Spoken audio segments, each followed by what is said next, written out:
옥합을 깨뜨린 여인이라는 제목으로 말씀의 은혜를 나누겠습니다. 우리는 인생을 살면서 오해를 하고 또 착각을 할 때가 종종 있습니다. 미국의 레이건 대통령이 즐겨 사용하던 농담이 있습니다. 한 농부가 산속에서 산길을 가다가 곰을 만났습니다. 공포에 질렸습니다. 그 자리에 털썩 주저앉았습니다. 그리고는 간절히 기도했습니다. 하나님, 곰의 마음을 다스려 주시고 곰이 아주 순하고 부드럽게 해 주시옵소서. 그렇게 기도를 했습니다. 그렇게 기도를 하고 농부가 살짝 눈을 떠봤습니다. 그런데 곰도 같이 기도를 하고 있었습니다. 앞발을 들고 같이 기도하고 있는 모습을 보았습니다. 농부는 하나님께 감사했습니다. 자신의 기도가 이렇게 빨리 응답해 주신, 기도를 응답해 주신 하나님께 감사를 드렸습니다. 그때 곰이 기도를 마치고 난 다음에 눈을 떠가지고 그윽한 표정으로 이 농부를 바라보았습니다. 그리고는 이 농부에게 말을 했습니다. 네가 지금 무슨 기도를 했는지 나는 잘 모른다. 나는 단지 음식을 내 앞에 놓고 감사 음식 기도를 했을 뿐이다. 그렇게 얘기를 했습니다. 레이건은 이 예화를 들려주면서 사람의 속마음은 도무지 알 수가 없다. 내 생각과 그 사람 속의 생각은 전혀 다를 수가 있다는 말입니다. 여기 나오는 바리새인 시몬도 착각을 했습니다. 자기 자신에 대해서 착각을 하고 예수님에 대해서 오해를 했습니다. 자기가 예수님의 몸을 만지는 이 더러운 여인보다 더 의롭다고 생각하고 더 잘났다고 생각을 했습니다. 예수님이 과연 선지자가 맞는지 의심하기도 했습니다. 바리새인 시몬은 모든 것을 도덕적인 기준으로 윤리적인 자를 가지고 판단을 했습니다. 그래서 자기가 죄 많은 여인보다 더 낫다고 생각을 했습니다. 예수님을 믿든지 믿지 않든지 우리 인간은 오해를 하기도 하고 착각을 하며 살 때가 종종 있습니다. 다른 것은 몰라도 구원에 대한 오해를 해서는 우리 인생은 큰 낭패를 만나게 됩니다. 왜냐하면 내 삶에 있어서 구원이 가장 중요한 문제이기 때문입니다. 예수님 앞에서 옥합을 깨뜨린 이 여인의 이야기는 하나님과 나와의 관계에 있어서 중요한 것이 무엇인지 우리로 하여금 생각해 보게 만듭니다. 오늘은 여기에 대해서 세 가지를 같이 살펴보고 은혜를 나누겠습니다. 첫 번째, 하나님 앞에서 나는 빚진 자입니다. 한번 따라해 주시기 바랍니다. 하나님 앞에서 나는 빚진 자다. 우리 모두가 다 빚진 자입니다. 나도 빚진 자고 너도 빚진 자고 우리 모두가 하나님 앞에 빚진 자입니다. 배운 자도 빚진 자고 못 배운 자도 빚진 자입니다. 가진 자도 빚진 자고 없는 자도 빚진 자입니다. 성공한 자도 빚진 자고 실패한 자도 빚진 자입니다. 바르게 사는 자도 빚진 자고 비뚤어진 삶을 사는 자도 빚진 자입니다. 우리는 종종 내가 가진 자로 사람을 판단하고 자기를 바라봅니다. 여기 나오는 바리새인 시몬이 바로 그러한 자였습니다. 바리새인 시몬은 도덕적으로 의로운 삶을 살았습니다. 그래서 자기가 가지고 있는 이 도덕적인 자를 가지고 판단을 했습니다. 야, 저 더러운 창기보다 내가 훨씬 낫다고 생각을 했습니다. 그리고 창기가 예수님의 몸을 만지는데 이 창기가 누군지도 모른다면 예수님은 선지자가 아니라고 생각을 했습니다. 예수님은 왜 도덕적인 기준을 가지고 사람을 보지 않느냐고 생각을 했습니다. 우리도 종종 그런 생각을 합니다. 하나님이 창기의 돈을 받으시는가? 창기의 돈을 받는다면 그런 하나님은 과연 거룩한 하나님이신가? 내가 가진 이 거룩의 기준, 도덕적인 기준을 가지고 그런 질문을 합니다. 그런데 중요한 것은 우리 모두가 다 하나님 앞에 빚진 자라는 것입니다. 여기서 조금만 동쪽으로 가면은 바다가 나옵니다. 그 바다에 가면은 모래사장이 있습니다. 아주 모래가 곱습니다. 그보다 더 고운 모래가 있는 백사장도 세상에는 많습니다. 그런데 그렇게 곱고 가볍게 보이는 모래도 이 바다 물속에 들어가면 전부 가라앉습니다. 바다 밑에는 전부 모래알입니다. 나는 인생을 살면서 별로 크게 잘못한 일이 한 적이 없다고 생각하는 분들도 여기 많이 계실 것입니다. 이 바리새인 시몬처럼 스스로 의롭다고 여기는 분들도 있을 것입니다. 나는 예수님을 안 믿어도 예수 믿는 사람보다 더 바르게 산다, 그렇게 생각하는 분들도 있을 것입니다. 어떤 분들은 하나님과 나와의 관계를 깊이 생각해 보지 않고 바쁘게 인생을 살아온 분들도 있을 것입니다. 그런데 나는 어떠한 존재입니까?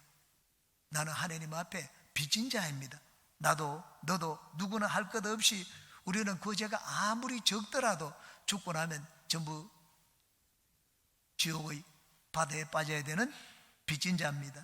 우리가 빚진 자이면 하나님은 어떤 분이십니까? 하나님은 빚을 탕감하여 주시는 분입니다. 모든 빚을 탕감하여 주시는 분입니다. 예수님이 비유를 하신 이 말씀을 한번 보시기 바랍니다. 41절 2절입니다.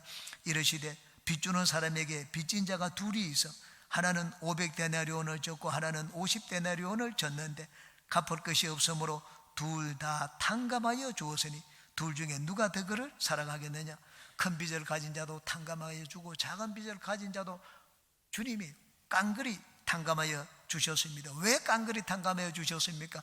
우리가 갚을 길이 없기 때문입니다. 우리가 하나님께 진 빚은 어떤 것을 가지고서도 갚을 수가 없습니다. 물질의 빚을 졌으면 내가 물질로 갚겠지만 저희 빚은 어떤 것으로도 갚을 수가 없습니다. 하나님이 왜 하나님입니까? 내가 갚을 수 없는 것을 갚아주시기 때문에 하나님입니다. 하나님에게는 용서가 있기 때문에 하나님입니다. 우리는 다 빚진 자입니다.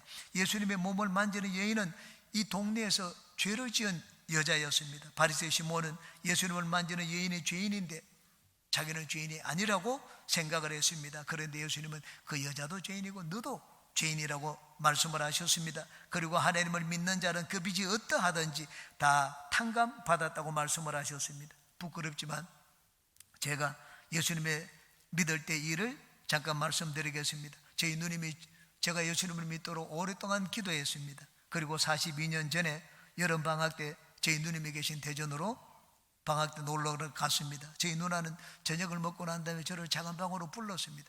그리고는 모든 책을 다 내어놓고 저에게 전도를 했습니다. 밤이 새도록 저에게 전도를 했습니다. 다음날 새벽까지 잠을 안 자고 전도를 했습니다. 저는 예수님을 받아들이지 않았습니다.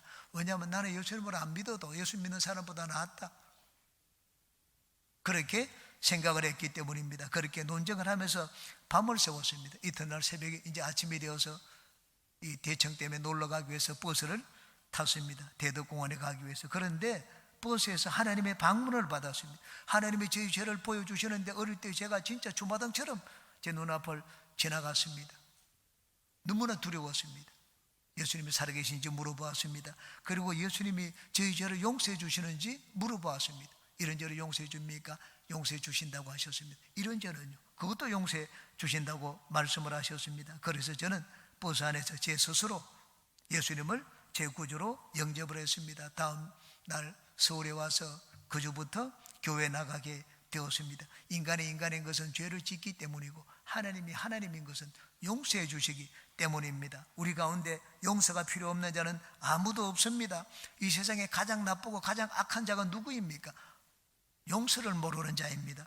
이 죄 많은 여인은 용서를 하는 자였습니다. 그래서 예수님 앞에 나왔습니다. 그러나 바리새인 시몬은 용서를 모르는 자였습니다. 예수님은 그에게 용서가 무엇인지 가르쳐 주셨습니다. 자기는 용서를 받지 않아도 스스로 의롭다고 생각하는 자였습니다. 우리 모두가 용서가 필요한 자라는 것을 예수님은 오늘 이 말씀을 통하여 우리에게 가르쳐 주셨습니다. 오늘 주님 앞에 나오신 여러분들은 다 하나님이 주시는 용서를 받아들이시기를 주님의 이름으로 축원합니다. 두 번째, 사람을 변화시키는 힘은 용서입니다. 한번 따라 하시기 바랍니다. 사람을 변화시키는 힘은 용서다. 윤리나 도덕이 사람을 변화시키는 것이 아닙니다. 만약에 윤리나 도덕이 사람을 변화시킨다면 이 여자는 벌써 변화가 되었어야 될 것입니다. 왜냐하면 그 말에는 바리새인이 있지 않습니까? 그런데 바리새인 시몬이 그 여자를 보고 용서해 주기는 그냥 손가락질을 했습니다. 비판하고 정죄했습니다. 사람 취급을 하지 않았습니다. 그 동네에 있는 다른 사람들은 어땠습니까? 다른 사람들도 마찬가지였습니다. 다른 사람들도 전부 윤리적으로 도덕적인 자를 가지고 이 여인을 바라보았습니다. 그래서 이 여인은 동네에서 따돌림 받는 여인이 되었습니다. 어느 누구도 이 여인을 받아주지 않았기 때문입니다. 그래서 이 여인은 지금까지 죄를 짓고 살고 있었습니다. 변화가 되지 않았습니다. 그런데 예수님이 이 마을에 나타나셔서 말씀을 전하시고 하나님의 나라를 가르치시자 이 여인이 변화가 되었습니다. 예수님이 전하시는 용서의 말씀을 들었습니다. 하나님이 자기와 같은 자도 받아주시니 나는 이제 달라져야겠다고 생각을 했습니다. 이전에는 하나님 말씀을 듣는 자리에 나가지 않았습니다. 그런데 지금은 스스로 자기 가장 귀한 것 향유를 가지고 나와서 예수님 앞에 나왔습니다. 바리새 시몬과 같은 자들이 지키고 있기 때문에 이전에는 뭐 회당 예배당 근처에 가지도 못했었습니다. 가면 손가락질하고 호통을 치고 내어 쫓기 때문에. 근데 지금은 달랐습니다. 누가 호통을 치고 손가락질을 하더라도 예수님께 나아갔습니다. 어떻게 그런 변화가 일어났습니까? 하나님의 용서를 체험했기 때문입니다. 예수님 앞에 나와 서 있는 이 두 사람을 비교해 보십시오. 바리새인 시몬은 어떻습니까? 바리새인 시몬의 과거와 지금 현재는 어떻습니까? 전혀 변화가 없습니다. 어저께도 이 여인을 정죄했는데 그 마음을 가지고 오늘도 이 여인을 정죄했습니다. 예수님을 만났지만 달라진 것이 없었습니다. 여전히 자기를 스스로 의롭다고 여기고 있었습니다. 예수님을 자기 집에 식사 초대를 하기는 했지만 하나님의 선지자로 존경을 하기 때문에 초청한 것이 아니었습니다. 당신도 거룩한 자고 나도 거룩한 자입니다. 당신도 경건한 자고 나도 경건한 자입니다. 우리 같이 경건한 사람끼리 식사를 하고 교제를 나누어 봅시다. 그런 마음으로 예수님을 식사 자리에 초청을 했습니다. 그런데 이 여인은 어떻습니까? 어제 이 여인과 오늘의 이 여인은 완전히 다른 모습이었습니다. 과거 이 여인은 죄를 짓는 여인이었습니다. 하나님과 멀어져서 사는 여인이었습니다. 그런데 지금 이 여인은 바로 하나님 앞에 서 있습니다. 하나님을 감동시키는 신앙을 가지고 예수님 앞에 나왔습니다. 모든 사람이 자기를 보고 손가락질하고 정죄한다는 것을 알고서도 이제는 자존심을 버렸습니다. 부끄러움도 잊어버렸습니다. 예수님 앞에 나왔습니다. 무엇이 그렇게 여인을 변화시켰습니까? 용서입니다. 용서는 사람을 변화시키는 위대한 힘입니다. 뒤에 누가복음 19장에 보면 삭개오의 이야기가 나옵니다. 삭개오는 세리장입니다. 창기와 세리는 대표적인, 유대인들에게서는 대표적인 이방인으로 취급을 받는 자들이었습니다. 유대인이지만 같은 유대인으로 취급받지 못했습니다. 이방인처럼 성경에는 기취급을 받은 자들이었습니다. 하루는 예수님이 삭개오가 자기가 있는 여리고를 지나가신다는 소문을 들었습니다. 그토록 소문만 듣는데 예수님을 한번 보고 싶었습니다. 그래서 지나가는 자리에 일찍부터 나왔습니다. 돌무화과 나무 위에 올라가서 예수님이 오는 모습을 기다리고 있었습니다. 보기 위해서 예수님이 무리들과 함께 그 곁을 지나갔습니다. 좀 더 자세히 보기 위해서 고개를 내밀고 예수님을 쳐다보았습니다. 예수님이 그 광경을 보셨습니다. 삭개오야 내려오너라. 내가 오늘 너희 집에서 머무르겠다. 그 말씀을 듣자 삭개오는 기쁨 이루 말할 수가 없었습니다. 그 자리에서 뛰쳐내려왔습니다. 그리고는 예수님을 자기 집으로 모셨습니다. 막 이 사람 저 사람에게 음식을 시키고 잔치를 벌이라고 했습니다. 그런데 같이 따라가던 무리들이 얘기를 했습니다. 수근거리기 시작을 했습니다. 아니 저 세리장에는 더러운 중에 제일 더러운 자인데 어떻게 예수님이 세리장의 집에 들어가서 머물겠다고 하느냐.